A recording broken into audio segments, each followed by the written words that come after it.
এই গিল্ডার গিল্ডার এটা দরকার নেই আর, ঠিক আছে।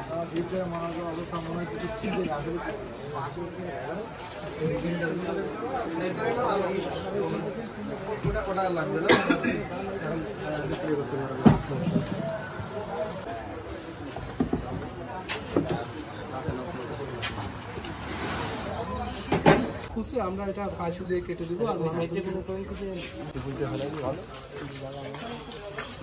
গাড়িটা সারাই দিতে হবে। আচ্ছা খুশি খাইছে? হ্যাঁ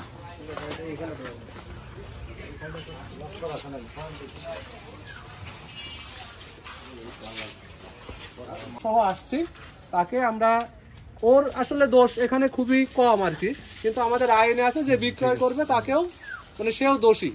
তো হচ্ছে আমরা ওকে একটা ন্যূনতম জরিমানা করছি।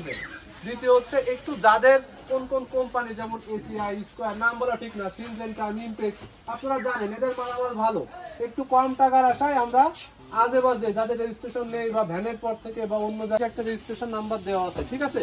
আর আমাদের কৃষি সম্প্রসারণ দপ্তরের লিস্ট আছে যে কাদের আমরা রেজিস্ট্রেশন দিয়েছি।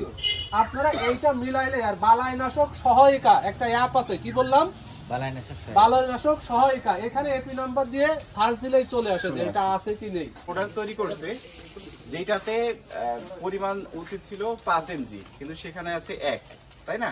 মানে আপনি ধরেন 5 লিটার দুধ কিনলেন, সেখানে দেখা গেল যে দুধ আছে 1 লিটার আর 4 লিটারই পানি, তো যে কিলো সে ক্ষতিগ্রস্ত হলো, তাই না? কারণ এই 5 কেজি এই ভেজাল দুধ দিয়ে তো 5 কেজি আসল দুধের কাজ হবে না।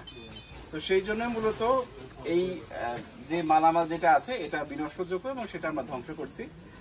আর সে যেহেতু বিক্রয় করছে, বিষয়টা সে না জেনেই করছে আমরা ধরে নিচ্ছি, সেই জন্য যদিও এই আইনে বলা আছে 2 লাখ টাকা পর্যন্ত জরিমানা, তো সেটা তো আমরা অবশ্যই করবো না, কারণ সে না বুঝে একটা ভুল কাজ করে ফেলছে। সেই জন্য মিনিমাম যেটা না করলেই না, মাত্র 3000 টাকা জরিমানা করা হয়েছে এবং এটা মূলত তাকে সতর্কতামূলক, এবং তাকে আমরা পরামর্শ দেওয়া হয়েছে, কৃষি অফিসার দিয়েছেন যে পরবর্তীতে কিভাবে মালামাল সঠিকভাবে চিনে বিক্রয় করতে হবে।